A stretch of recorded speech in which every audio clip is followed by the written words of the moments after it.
안녕하십니까. 고려신학대학원 설교 실습 1, 2반 어, 세 번째 온라인 강의 시간입니다. 오늘은 설교 준비 시간 적어도 10분의 1은 설교 구조에 투자하자 라고 하는 제목으로 강의를 시작합니다.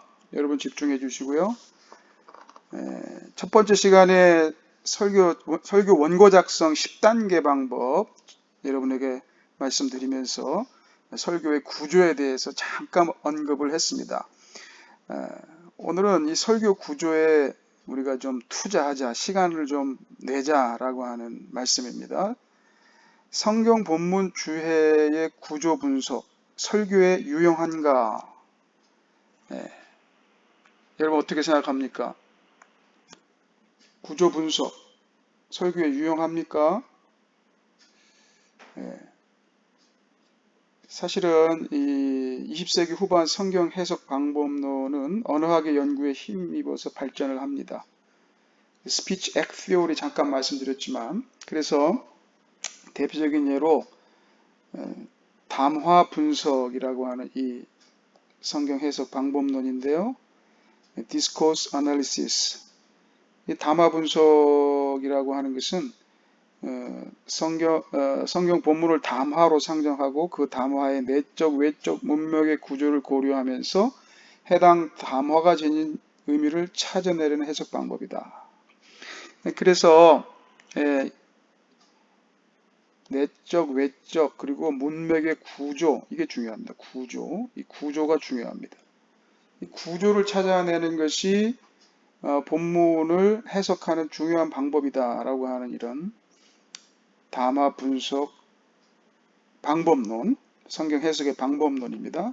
그래서 여러분도 주해 시간에, 성경 주해 시간에 본문 구조를 찾는 일에 나름 시간을 투자합니다. 여러분이 공동 과제로 내는 이 본문 빌립보서 지금 설교 본문에 대한 연구, 거기에 보면 구조를 조금 찾아내죠. 좀 부족합니다. 제가 볼 때는. 하여튼 여러분이 그 본문 구조 찾는 일에 본문 주해 시간에 시간을 투자합니다. 그런데 설교할 때는 어떻게 됩니까? 본문의 구조를 열심히 찾아놨는데 설교할 때는 어떻게 됩니까? 휴지통으로 들어가 버립니다.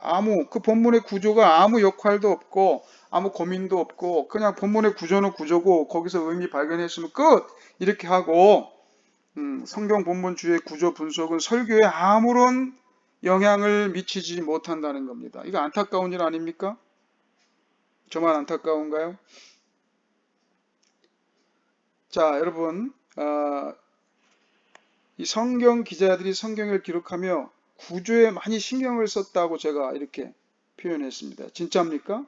성경 기자들도 성경을 기록하며 구조에 많이 여러분, 실제로 시편 같은 데 보면 수미 상관 구조 이런 말 많이 들어보셨죠?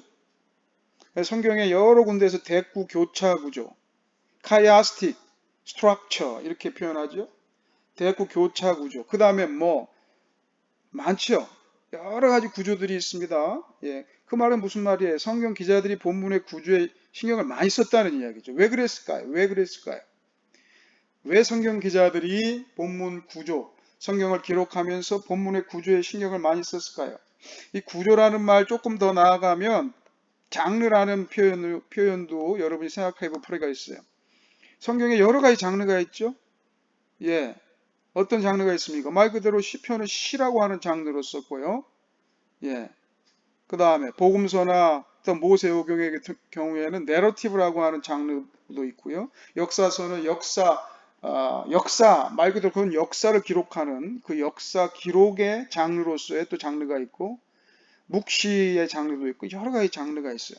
이 장르도 일종의 큰 틀에서는 구조에 들어가죠. 구조.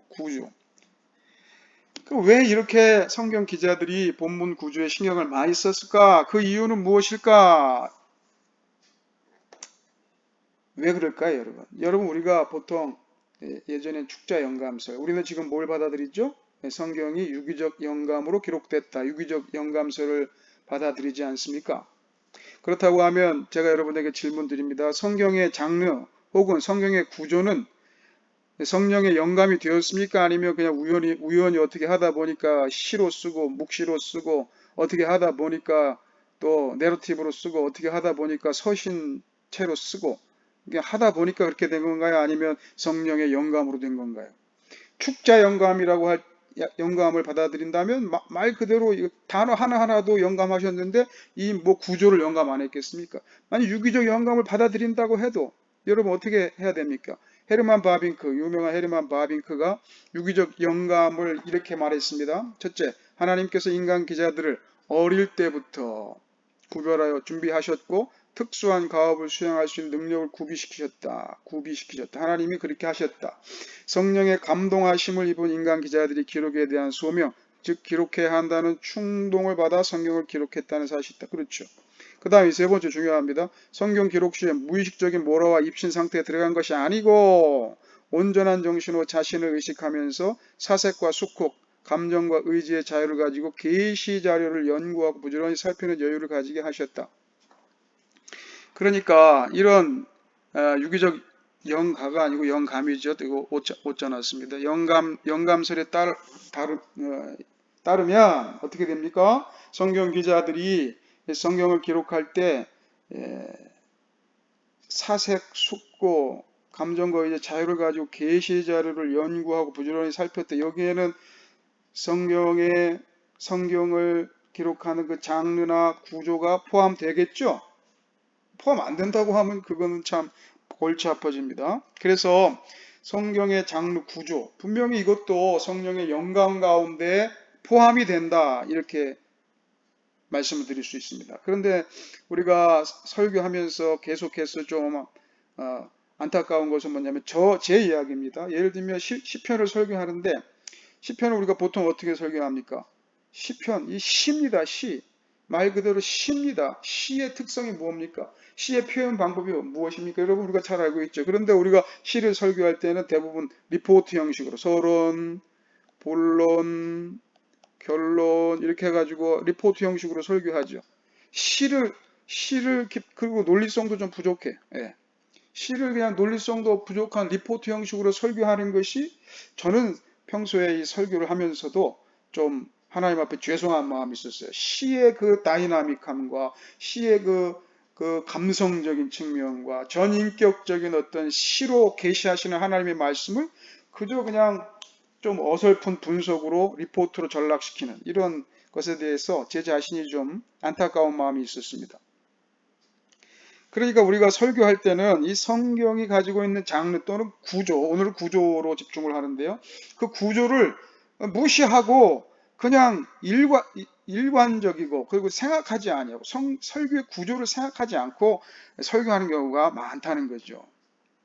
그래서 요즘에는 이 text driven preaching, 본문이 주도하는 설교, 이 본문이 주도하는 설교라고 하는 이 설교에 대한 반성, 이 반성으로 북미 설교 학회에서 본문이 주도하는 이 설교가 이제 다시 각광을 받기 시작했는데, 이 본문이 주도하는 설교 또 뭐 한참 얘기해야 되지만 아주 중요한 그 핵심 포인트 중에 하나는 뭐냐면 성경 본문의 내용이 설교를 지배할 뿐만 아니라 성경 본문의 그 구조까지도 반영할 필요가 있다. 이것이 우리가 본문이 주도하는 설교의 아주 중요한 내용입니다.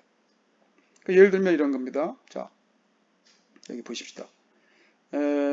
요 표는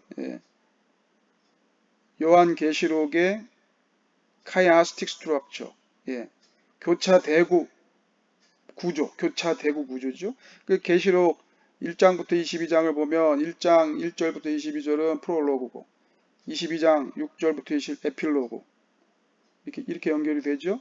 그리고 가운데가 뭐예요? 정 가운데가 계시록 12장 12절 사탄이 쫓겨나는 것. 요 사탄이 쫓겨나는 것을 중심으로 해가지고 이 대조가 되는 거 아닙니까? 이렇게 교차 대조가 되는 거 아닙니까? 이렇게. 그래서 일곱 서신이 2장 1절부터 3장 22절에 나오면 일곱 angels, seven angels가 17장 1절부터 22절에 나오고, 이런 식으로 계속해서 교차 대구가 된다 이 말이죠. 이게 엄청난 여러분 이게 우연이 됐을까요? 이렇게 14만 4천 이렇게 딱 Dragon in Heaven인데 여기는 Dragon Persecute Woman, 여자를 핍박하는 드라곤. 뭐 이렇게 교차대조, 교차시키면서 이것이 대구 형식으로 구조로서 요한계시록 전체가 어떤 탄탄한 구조 속에 이렇게 계시가 되었다. 그런데 우리는 설교할 때 설교 구조 생각합니까?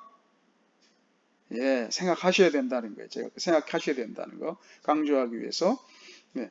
성경의 기록자들은, 기자들은 성령의 영감을 받아서 성경을 기록할 때 이렇게 굉장히 구조, 스트럭처, 구조를 굉장히 중요시 여기고 그 모든 성경에 이 구조가 있다는 거예요. 시편에도 구조 있지만 서신서에도 구조가 있고, 예수님의 비유에도 구조가 다 들어가 있고, 이 모세오경 같은 경우도 구조가 들어가 있고, 심지어 성경 전체가 하나의 구조로 되어 있다. 이렇게 보는 거 아닙니까? 예. creation, 예. 타라, fall, incarnation, 예. 예수님께서 이 땅에 오셨고, crucifixion and resurrection, 이 절정이네요. 십자가와 부활, 그리고 already but, 예. 종말을 살아가고, new creation, 새 창조가 일어나는, 이런 큰 틀에서의 복음의 이 구조가 있다는 거예요. 예, 구조. 이게 소위 무슨 구조입니까? 예, 여기 좀 흐리게 써 있는데, 예, conflict 뭐 이렇게 나오죠. 요거, 예, 클라이막스, 이거 클라이막스. 예, 이게 어떤 이런 복음의 구조 없이 복음을 전할 수 있을까? 이게 큰 틀에서의 어떤 복음의 구조라는 거예요. 성경 전체에 어떤 이 구조가 있다는 거예요. 이 복음의 구조가 있다는 거예요. 그런데 이거 구조 없이 복음을 전할 수 있을까? 여러분 어떻게 생각합니까? 전할 수 있어요? 없어요? 어떻게 전하겠어요? 이 그릇이 없이 어떻게 복음의 생수를 떠서 어떻게 전할 수 있겠냐 이 말이에요. 전하기 힘들다는 거예요. 그런데 우리는 설교에 대해서 구조를 생각하지 않는 경우가 많다. 그래서 여러분 어떻게 하면 좋겠습니까? 이런 본문의 구조를, 이런 구조, 또 이 복음 전체의 구조를 좀 설교에 녹아냈으면 좋겠다라고 하는 거예요. 그래서 여기에 나와 있는 이 복음 전체의 이 구조를, 이게 소위 말해서 이게 이제 플랫 구조, 예? 플랫 구조이고, 이게 이 플랫 구조라고 하는 것은 이 전체가 여기서 이제 플랫이 생기는 건데, 이것이 이제 내러티브 구조, 이렇게 우리가 얘기를 합니다. 예, 이 내러티브 구조라는 게 뭐 다른 데서 나온 것이 아니라 이 성경을 연구하다 보니까, 성경을 아까 그 디스코스 아날리시스라고 하는 연구 방법론, 이런 도움들을 받아서 20세기 말에 성경 주해가들이 성경을 연구하다 보니까 성경에 이런 구조들이 있다는 거예요. 이런 구조 여러분 알죠? 그래서 그렇다고 하면 우리가 성경의 이 내러티브 구조를 설교의 구조로 우리가 받을 수는 없는가라고 고민했던 사람이 뭐냐면 유진 로우리입니다. 유진 로우리. 예. 미국 시간 유진 로우리. 예. 도서관에 가면 유진 로우리의 내러티브 프리칭 번역된 책이 있습니다. 예, 얇습니다. 여러분 빌려가지고 한 반나절만 깊이 있게 읽으면 도움이 많이 됩니다. 그래서 이 성경의 내러티브 구조를 설교의 구조로 바꾸어 보자라고 하는 이 유진 로우리의 이 내러티브 프리칭이 아까 지금 여기서 나와 있는 여기 이거죠, 이거. 예, 복음의 구조. 이것을 이제 설교의 구조로 가지고 와 보자 해서 나온 게 유진 로우리의 이 소위 플랫 구조입니다. 플랫 구조. 그래서 이제 뭐 미국식 그 감탄사를 써가지고 읍스, 그 다음에 뭐 아하, 예 그랬는데 그렇게 와닿지 않아요. 솔직히 말해서. 예, 예. 외국 생활 뭐 영어권에서 오래 했지만 그렇게 와닿지 않아요. 그래서 요것들을 우리가 어떻게, 제가 그래서 여러분 좀 한국적 정서의 요 내용을 전체적으로 다 파악을 해가지고 읍수에서 upset the equilibrium 이렇게 했죠. 그래서 이걸 제가 뭐라고 했냐면 평형 깨기,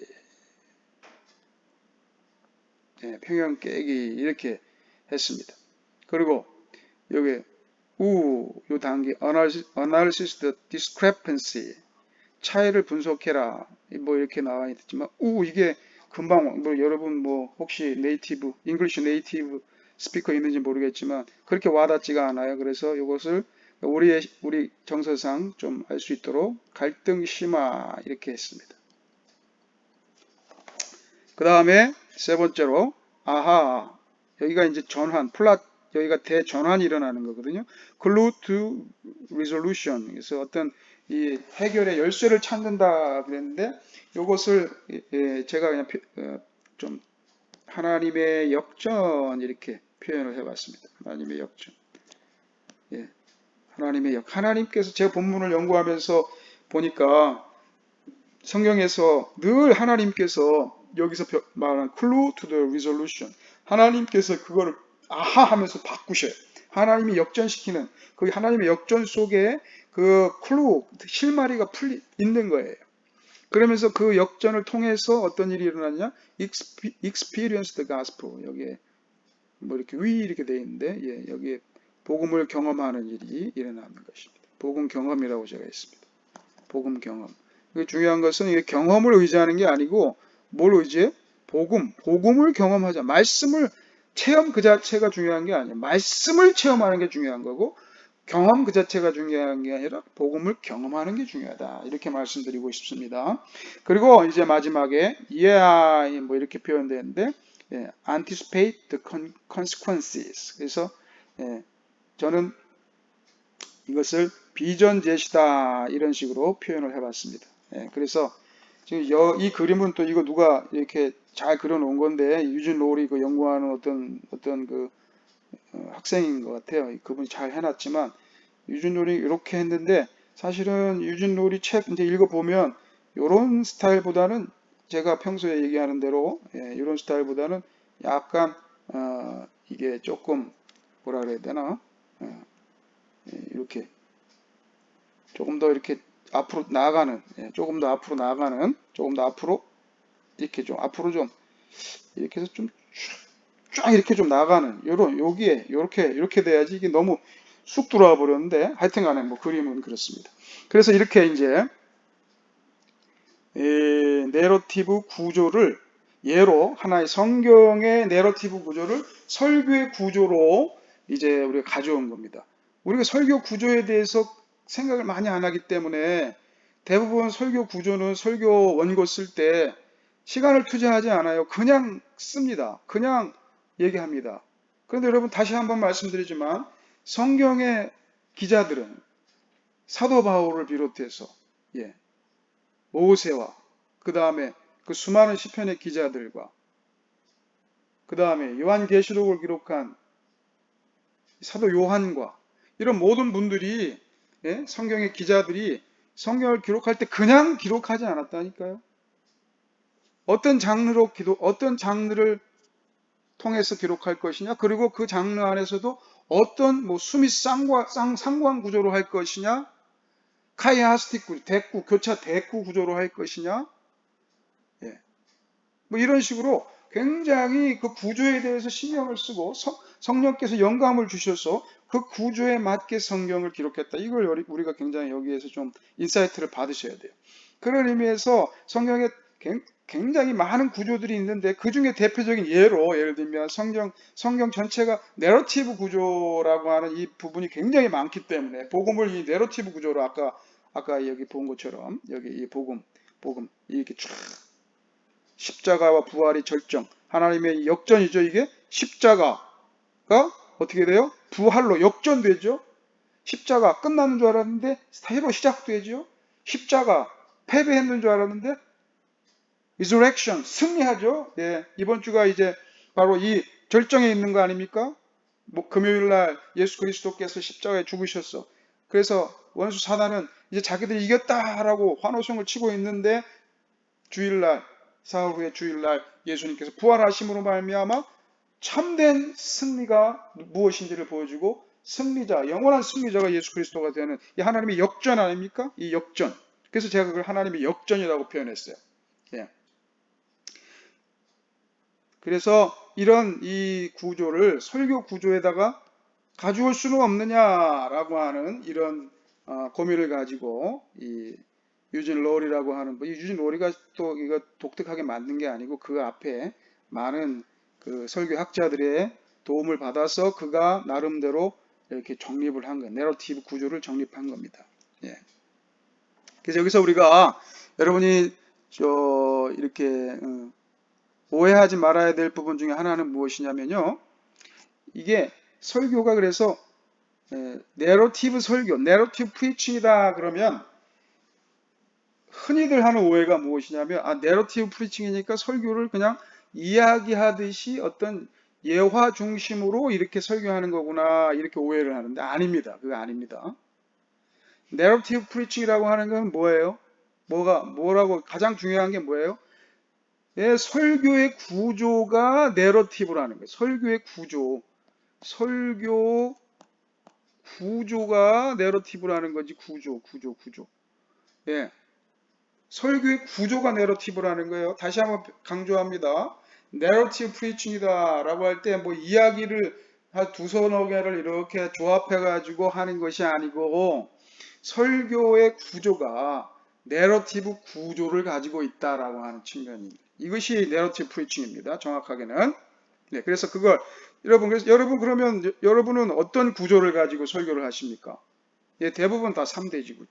대부분 3대지 구조죠. 예. 대부분이 3대지 구조를 가지고 설교를 합니다. 대부분이 3대지입니다. 그래서 그 3대지 구조 좋습니다. 근데 이 3대지 구조가 가지고 있는 약점이 뭐라 했죠? 제가 다시 한번 강조하면 3주제가 될 수 있다 이 말이에요. 3주제. 3주제가 되면 안 된다. 예. 그래서 이 3대지 설교를 위해서는 하나의 포커스, 주제, 원 포인트 주제가 있어야 되고 그것을 이루는 목적이 있어야 되고 그 각각의 대지가 주제에 연결되면서 전환 문장이 있어야 되고 그리고 그 하나의 원 포인트 주제가 목적을 향해 타겟을 향해서 날아가는 그런 역동적인 3대지가 필요하다. 이게 구조에 대한 문제거든요. 그래서 여러분이 성경 본문 연구를 하면서 그 본문이 가지고 있는 구조를 또 연구해야 됩니다. 예, 연구하면서 그 본문을 가지고 있는 구조를 이 성경 기자들이 이 구조를 왜 이런 구조를 썼을까? 예를 들면 왜 카이아스틱 스트럭처를 썼을까? 왜 수미 상관 구조를 썼을까? 예를 들면 이런 거 왜 그들이 그렇게 썼을까? 왜 그렇게 써? 왜 내러티브 구조로 복음을 기록했을까? 왜 그랬을까요? 여러분 왜 그랬을까요? 한번 고민해 보세요. 왜 그랬을까요? 심심해서 그랬을까요? 뭐 좀 이 장르와 이런 좀 이 구조로 좀 세련되게 보이려고 그랬을까요? 자기의 지식을 자랑하려고 그랬을까요? 왜 그랬을까요? 그건 단 하나의 목적일 겁니다. 분명한 거는 그 복음, 성경의 복음 그 자체 또는 요한계시록의 그 계시를 어떻게 그 당시에 우리 표현으로 하면 1차 독자라는 표현보다는 청중이 좋다 그랬죠? 1차 청중, 1차 하나님의 백성, 그 말씀을 받는 제1차 하나님의 독자, 성경의 독자들에게 어떻게 전달할 것인가를 고민하면서 어떻게 전달할 것인가를 고민하다가 이것은 이 내러티브 스트럭처가 좋겠구나. 이 계시는 아까 나와있듯이 카이아스틱 스트럭처가 좋겠구나. 이 계시는 수미 상관 구조가 좋겠구나. 뭐 이렇게 이 계시는 역사, 편지, 서신 구조가 좋겠구나. 이렇게 하나님께서 그들에게 영감을 주어서 그들이 그 당시 1차 독자 또는 그 당시 그 말씀을 읽는 하나님의 백성들에게 전달하기 위해서 그렇게 한 거다. 그러면 설교자들은 어떻게 해야 됩니까? 성경을 기록한 기자들이 그렇게 성령의 영감을 받아서 성령께서 역사하셔서 그런 고민을 하고 그것으로 성경을 실제 기록했다고 하면 설교자들은 어떻게 해야 되냐 이 말이에요. 정말 텍스트 드리븐 프리칭, 본문이 주도하는 설교를 하고자 하는 설교자들은 어떻게 해야 되느냐 이 말이에요. 성경이 어떻게 얘기하든지 간에 성경이 뭐 시로 얘기하든지 성경이 내러티브로 얘기하든지 나는 상관없다. 나는 그냥 내가 하는 것만 하겠다. 이렇게 한다고 하면 이 성경의 정신이 아니라고 할 수 있습니다. 그래서 이 텍스트 드리븐 프리칭, 본문으로 다시 돌아가자는 거예요. 네, 본문으로 다시 돌아가죠. 본문에서 벗어난 소위 말해서 신설교학의 어떤 경험 중심, 인간의 경험 중심, 이 경험도 중요한, 말씀을 경험하느냐 아니면 인간의 경험을 중심에 놓느냐 이 차이거든요. 경험 중심의 이런 설교의 한계를 느끼고 다시 이 북미 설교학회에서 본문으로 돌아가자라고 하는 설교학적 운동이 일어나고 있는데 이 텍스트 드리븐 프리칭에서 가장 또 그 이전에 그럼 우리가 본문 중심의 설교하고 다른 점이 뭐냐라고 할 때 제가 지금 말씀드리는 이 부분까지도 포함한다는 거예요. 통전적 성경 연구를 통해서 설교가 발전하는 것입니다. 그러니까 본문의 내용을 로고스적인 측면에서만 보는 것이 아니라 더 큰 틀에서 그 구조까지도 보면서 그 구조까지도 설교에 영향을 미치게 되는 거예요. 사도 바울이 빌립보서를 기록하면서 어떤 구조로 이렇게 말씀을 지금 전하고 있는가를 연구했다고 하면 그것이 설교에 좀 영향을 미칠 수 있으면 좋겠다는 거죠. 그래서 대표적으로 제가 하나 이 설교 구조의 또 하나의 이런 좋은 폼을 여러분에게 소개하는 것입니다. 그래서 평형 깨기로부터 시작해서 갈등 심화, 하나님의 역전, 복음 경험, 그 다음에 비전 제시하는 이런 내러티브 구조도 있다. 그 다음에 뭐 또 4페이지 설교 구조도 있어요. 나중에 또 기회 되면 하고요. 그래서 이 내러티브 구조 설교, 그래서 이것을 저는 제가 오리엔테이션 시간에도 강해 설교의 중요성에 대해서 얘기했죠. 그래서 이 내러티브 구조 설교인데 내러티브 구조 강해 설교의 가능성을 우리가 발견할 수가 있습니다. 본문을 강해하는 것인데 그 구조를 어떻게 한다? 내러티브 구조로 설교를 할 수 있다는 거예요. 뭐 예화, 이야기 중심으로 이렇게 엮어가는 설교가 아니라 본문을 강해하고 그 본문 강해를 전달할 때 내러티브 구조로 전달할 수 있다는 것이에요. 본문의 승부를 걸어야 되는 거예요. 그래서 이 스테이지 1, 여기 지금 이제 요 구조를 가지고 일로 내려온 겁니다. 이 부분도 어떤 학자가 이렇게 잘 정리를 해놨더라고요. 나름 제일 잘 정리해놓은 것 같아서 여러분에게 간단하게 소개를 하겠습니다. 그래서 여기 제 표현으로는 여기 평형 깨기, 여기가 스테이지 1이 평형 깨기입니다. 평형 깨기에서는 제일 중요한, 여러분 이제 읽어 보시면 되겠지만 한번 잠깐 읽어 봅시다. You upset the status. 이 현 상태를 upset하는 거예요. upset. 좀 뒤집어 엎는 거예요. 뒤집어 엎어 버려야 돼. Introduce a conflict, tension, a problem or deeply felt human itch. 중요한 것은 여기서 그래서 이런 것들, 이 문제들을 좀 이렇게 만들어내고 깊은 itch, 이 가려운 거죠. 가려운 거. 좀 이게 뭐가 좀 안 되는데 이런 갈등을 소개하는 거예요. 그래서 이것이 근데 그게 어디서 나오느냐면 중요한 거는요. 본문에서 나오는 거예요. 본문에서. 텍스트. Deep study of the text로부터 나와요. The problem you introduce is a key problem for the text. 텍스트로부터 나와요. 텍스트를 깊이 연구하다 보면 사람들의 이 깊은 문제가 거기서 나오는 거예요. 뭐 다른 데서 이렇게 찾아오려고 할 필요가 없어요. 본문을 깊이 연구하다 보면 통전적으로 연구하다 보면 본문의 내적, 외적, 문맥적 구조까지 연구하다 보면 거기서부터 인간의 깊은 여기 표현대로 휴먼 이치를 발견하는 거예요. 그래서 그것으로 말미암아 업셋시키는 거예요. 한번 지금 현재 그냥 이렇게 덮어놓고 있는 지금 이렇게 덮어놓고 그냥 굳어져 버린 이 상황을 한번 뒤집어 엎는 거예요. 이게 평형 깨기라. 어디서부터 나와요? 평형 깨기는 본문으로부터 나옵니다. 그 다음에 스테이지 2는 뭐냐? 아까 뭐라 그랬어요? 평형 깨기. 그 다음에 뭐라 그랬어요? 갈등 심화. 여기서는 analysis the discrepancy, 차이를 분석하라 그랬는데 저는 갈등 심화라고 하는 표현으로 이렇게 표현해 봤습니다. 갈등 심화 단계에서는 예, 그 갈등, 여기서 나와, 이 지금 평형계획에서 나온 그 갈등을 분석해 보는 거예요. 분석해 보는. 로우리는 그걸 discrepancy라고 표현을 했습니다. 차이를 분석해내는 거예요. 무슨 차이냐? 무슨 차이예요? 예. 여기 between how life seems on the surface and what scripture tells us to believe. 예. 삶의 이 표면적으로 보여지는 것과 그 다음에 성경이 우리에게 믿으라고 말하는 것 사이에서의 어떤 차이를 드러내는 거예요. 예. 우리의 삶에서 표면적인 우리의 삶에서 그냥 이렇게 살아가는 그런 이야기와 그 다음에 성경이 말씀하고 있는 것의 차이를 부각시키는 거예요. 갈등을 심화시키는 거예요. 그래서 제가 이걸 갈등 심화라 이렇게 표현을 해봤습니다. 갈등을 심화시키는 거예요. 예. 그래서 2단계에서는 여기 나와 있던 at this stage the goal 2단계에서의 목적은 뭐냐 to get people to stop giving polite church nods and truly feel the trouble with the world as it is. 예.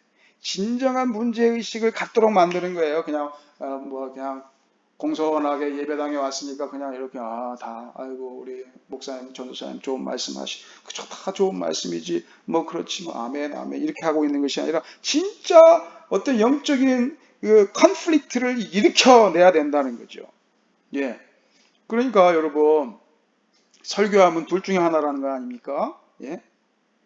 예. 베드로가 설교할 때 어떻게 합니까? 어찌할꼬 하면서 가슴을 치면서 어찌할꼬 하면서 자기 가슴을 치면서 회개하든지 또 스데반 집사가 설교할 때 어떻게 해요? 이를 갈면서 돌을 스데반에게 던지든지 두 개의 공통점은 뭡니까? 예, 그 갈등이 일어난 거예요. 갈등이 심화돼서 전자는 자기의 가슴을 치면서 회개하고 3천 명이 구원받는 역사가 일어났고 후자는 그 갈등이 심해서 어떻게 해요? 그걸 참지 못해서 어떻게 했어요? 돌을 스테반에게 던지는 거죠. 이 둘 중에 하나 일어나야 된다. 예, 로이드 존스가 한 얘기입니다. 예, 덕터 로이드 존스가 한 말씀이에요. 예. 하여튼 그래서 이 평형 깨기를 통해서 궁극적으로 뭐가 나와야 돼요? 갈등시, discrepancy.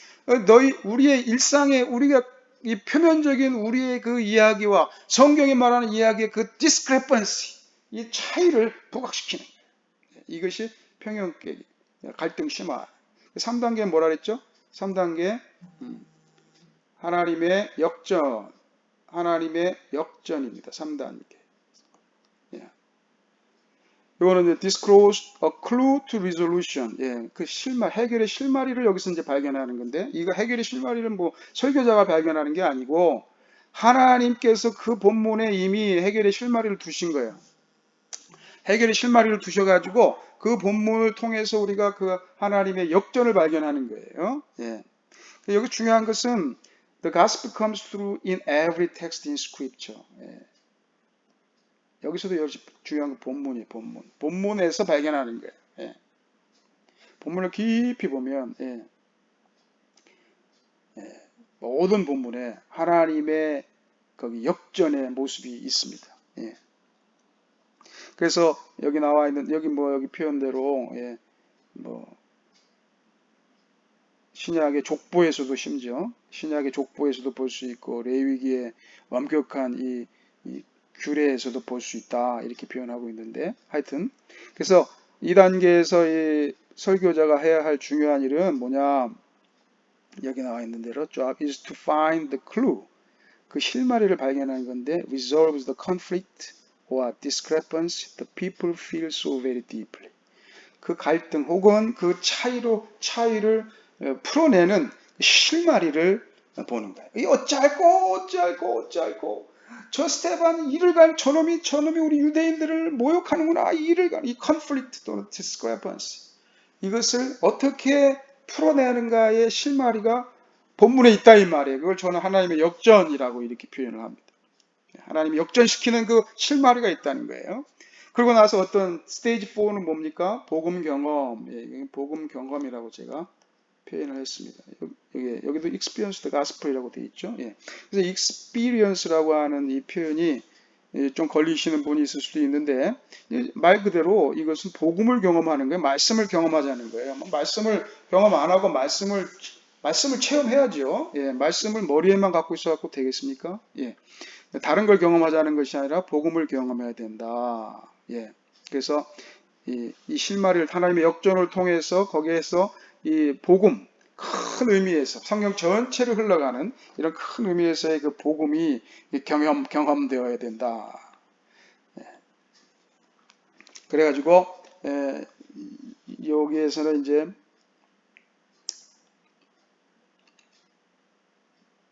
intellectually 로고스죠, emotionally 파토스죠, volitionally 뭐 이거 에토스라고 표현할 수 있어요. 이런 측면에서 말씀을 경험하게 만들어야 된다. 이 설교자의 사명이라는 거예요.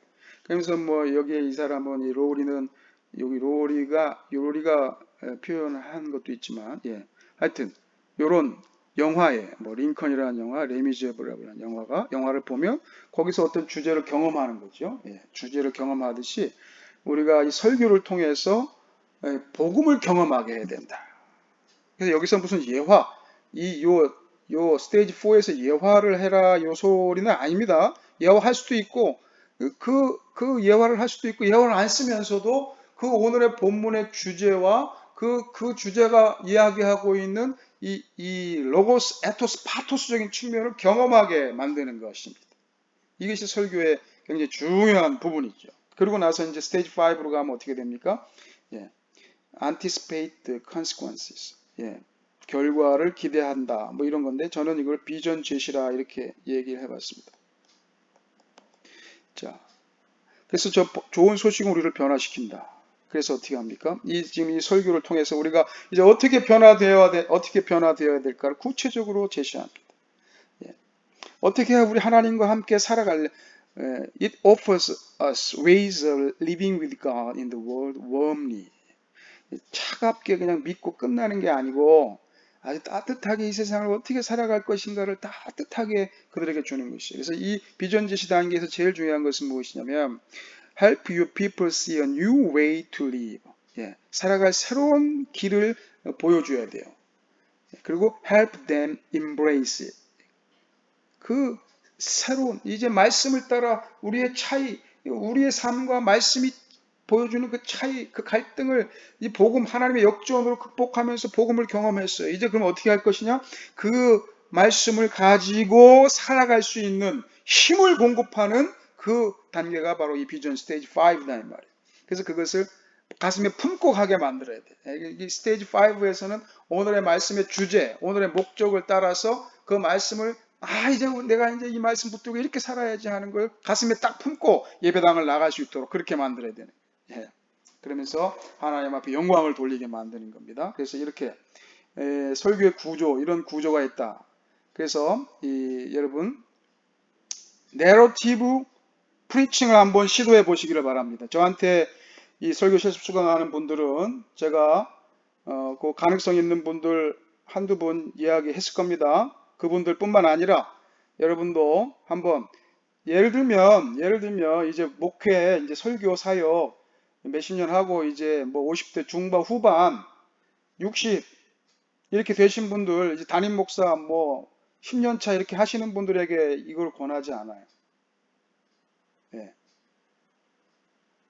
그냥 그분들은 그대로 하면서 그걸 조금 더 자기가 하던 걸 좀 발전시켜서 이렇게 하면 돼요. 그러나 여러분은 달라.